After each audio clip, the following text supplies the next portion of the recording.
2010, Christopher Cook, a prominent figure in Jamaica's underworld, was apprehended and extradited to the United States. He is currently serving a 23-year term in a federal prison for his involvement in arms and drug trafficking. The narrative surrounding Christopher Cook, also known as Dudus, has been continually shaped and reshaped, undergoing various stages of visual portrayal. Limited photographs have been disseminated by the media, and these rare images have played a pivotal role in initially reinforcing and subsequently deconstructing the legend surrounding his character. In May 2010, the streets of Kingston, Jamaica became a war zone. An entire nation brought to a standstill. All because of one man.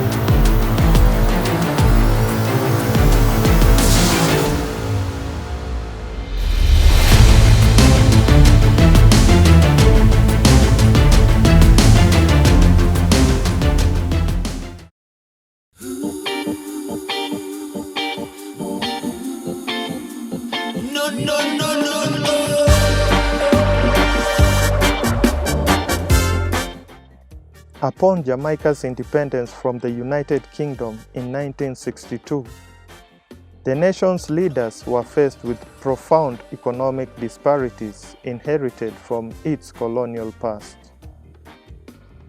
These gaps were stark between the affluent, often descendants of plantation owners, and the impoverished, primarily descendants of slaves. A considerable portion of the disadvantaged population migrated to the burgeoning urban slums, particularly in Kingston, where basic amenities like sanitation and paved roads were lacking. Within these urban areas, local figures emerged as leaders, colloquially known as Dons by the 1970s. Dons, informal authorities, assumed significant governance role within low-income urban communities, typically engaging in illicit activities and often aligned with either of Jamaica's main political factions, the Jamaica Labour Party, JLP, or the People's National Party, PNP.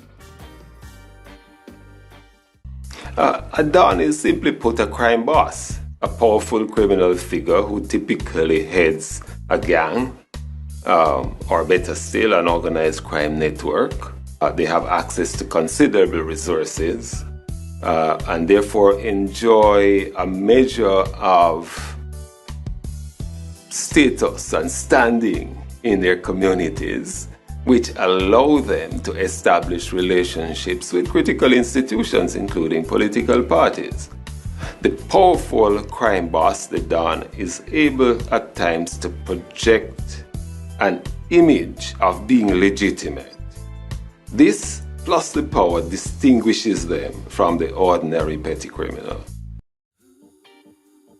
Both political parties financed these Dons in exchange for electoral support and community development initiatives. The territories controlled by these Dons came to be known as garrisons, fortified enclaves with multiple barricaded entrances. Violent clashes between Dons representing the JLP and PNP garrisons escalated, reaching a zenith in 1980 with a staggering 889 recorded murders during that election year. Tivoli Gardens, situated in West Kingston, epitomized this entrenched partisan system, earning the moniker Mother of All Garrisons from a senior official of the Jamaica Defense Force. This community consistently elected JLP representatives over 4 decades, with murals depicting its dons and their followers adoring its streets. Dons wielded control not only over Tivoli Gardens, but also extended their influence across impoverished areas in Kingston, Spanish Town, Montego Bay, and other regions. Concurrently, amidst Jamaica's political turmoil, a significant portion of the country's criminal elements sought refuge in the United States, establishing networks to traffic drugs and firearms between the two nations.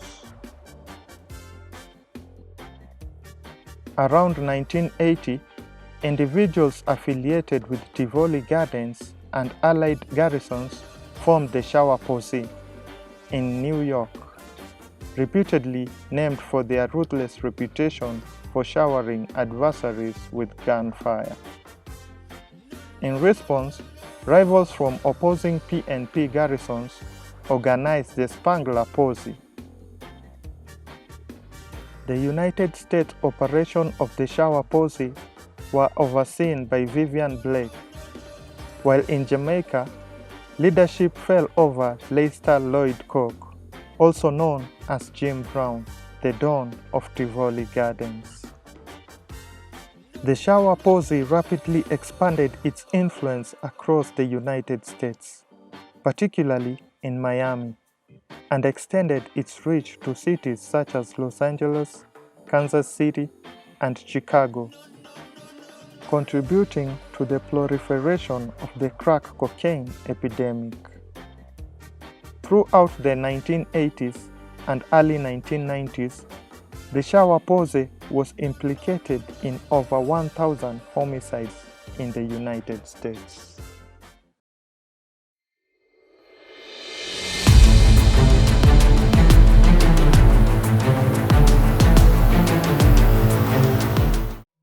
Christopher Michael Cook was born in Kingston, Jamaica in 1969. The youngest child of Lester Lloyd Cook and Patricia Halliburton. He had an older sister and brother. Lester Cook orchestrated the distribution of vast quantities of cocaine and marijuana across Jamaica and the United States.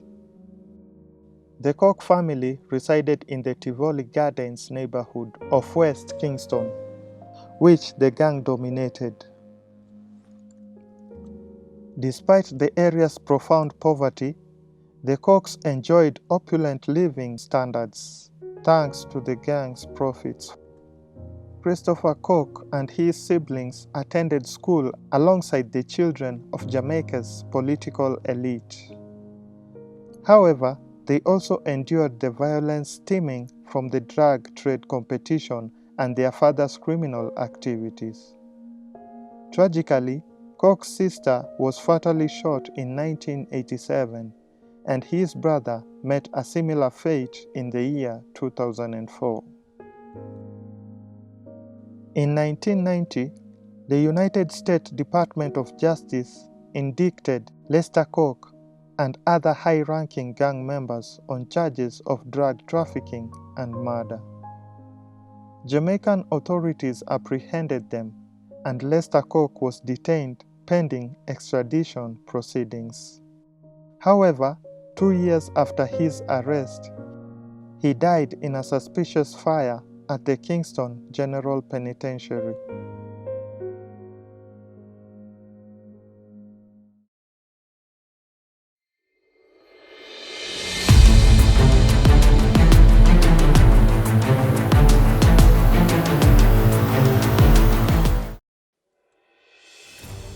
Lester Jim Brown Cook, father of Dudus, emerged as one of Jamaica's early influential dons. Leveraging his political connections with Jamaica Labour Party and profits from his involvement in the international drug trade, notably leading the Shower Posse, he governed and provided for the Tivoli Gardens neighborhood in West Kingston. Jim Brown's demise came tragically in 1992. This event followed the murder of his eldest son, Mark Koch, who was intended to inherit his father's legacy, leading Dudus to assume control of the family's operations. Dudus maintained ties to the drug trade, yielding substantial earnings while diversifying into legitimate enterprises such as construction, security, and entertainment.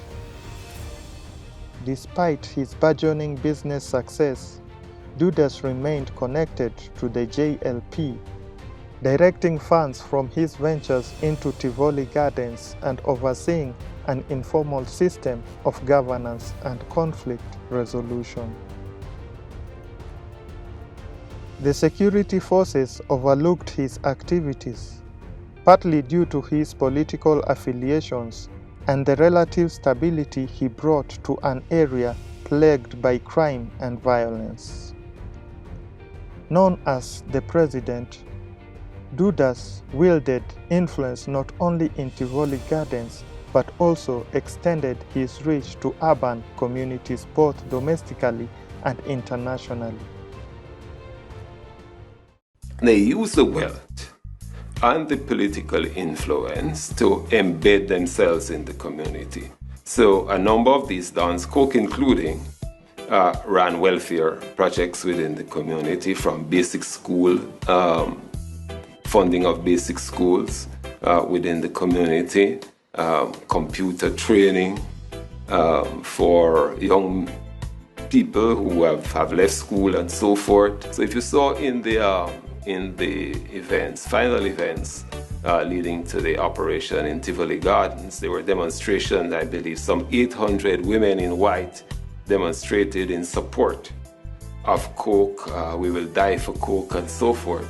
This is because of the benefits that the community derive from their presence, their protection, their welfare, and other benefits such as access to utilities, free utilities. The JPSCO, for example, estimated that in June 2010, at the time of the operation in Tivoli Gardens, only 1% of the residents of Tivoli Gardens actually paid utility bills or paid light bills.